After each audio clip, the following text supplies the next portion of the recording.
बिहार में जब 2016 में पूर्ण शराबबंदी लागू हुई थी तो इसे एक ऐतिहासिक सामाजिक सुधार बताया गया था। लेकिन आज 10 साल बाद नीतीश सरकार के भीतर ही इस कानून को लेकर बगावत के सुर तेज हो गए हैं। गठबंधन के साथी जीतन राम मांझी और उपेंद्र कुशवाहा की पार्टी ने अब सीधे मुख्यमंत्री पर दबाव बनाना शुरू कर दिया है।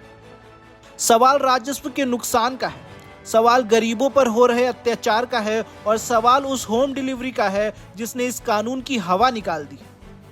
बिहार की राजनीति के दिग्गज और केंद्रीय मंत्री जीतन राम मांझी ने गया में पत्रकारों से बात करते हुए सरकार की दुखती रग पर हाथ रख दिया है।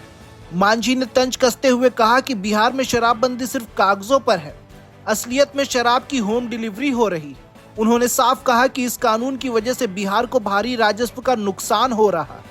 मांझी की दलील है कि नीति गलत नहीं है, लेकिन उसे लागू करने का तरीका पूरी तरह फेल हो चुका है। जीतन राम मांझी ने एक डरावने वाला आंकड़ा पेश किया है। उनके मुताबिक शराबबंदी से जुड़े 8 लाख मामले अदालतों में लंबित हैं, जिनमें से 3.5 से 4 लाख लोग समाज के सबसे गरीब और वंचित वर्ग से आते हैं। मांझी का आरोप है कि पुलिस और एजेंसियां सिर्फ छोटे प्यादों और गरीबों को पकड़ती हैं, जबकि बड़े तस्कर पैसे के दम पर बच निकलते हैं। जहरीली शराब से होने वाली मौतों ने भी सरकार की घेराबंदी तेज कर दी। सिर्फ मांझी ही नहीं, उपेंद्र कुशवाहा की राष्ट्रीय लोक मोर्चा ने भी विधानसभा के भीतर कानून की समीक्षा की मांग उठाकर जेडीयू को बैकफुट पर धकेल दिया। पार्टी विधायक माधव आनंद ने सदन में कहा कि जब शराब अवैध रूप से मिल रही है तो फिर राजस्व का नुकसान क्यों झेला जाए। सहयोगियों की यह मांग अब नीतीश कुमार के लिए सिरदर्द बन गई है, क्योंकि बहुमत के लिए सरकार इन सहयोगियों पर निर्भर है। इधर जेडीयू अपने रुख पर अड़ी है। पार्टी प्रवक्ता नीरज कुमार ने सहयोगियों की मांग को हास्यास्पद करार दिया। जेडीयू का तर्क है कि यह कानून सर्वसम्मति से पास हुआ था और इससे समाज में खासकर महिलाओं के बीच सुरक्षा का भाव बढ़ा है।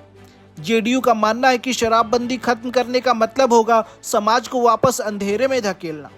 बिहार में शराबबंदी अब केवल एक कानून नहीं, बल्कि एक बड़ा राजनीतिक मुद्दा बन चुका है।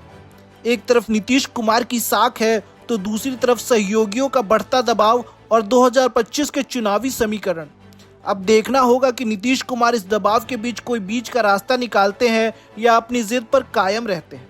बिहार में शराबबंदी कानून की समीक्षा की मांग अब बाहर से नहीं, बल्कि सरकार के भीतर से उठी है। जीतन राम मांझी के आंकड़ों और उपेंद्र कुशवाहा के सवालों ने नीतीश सरकार को दोराहे पर खड़ा कर दिया है। और भी खबरों को जानने के लिए हमारे चैनल को सब्सक्राइब करें।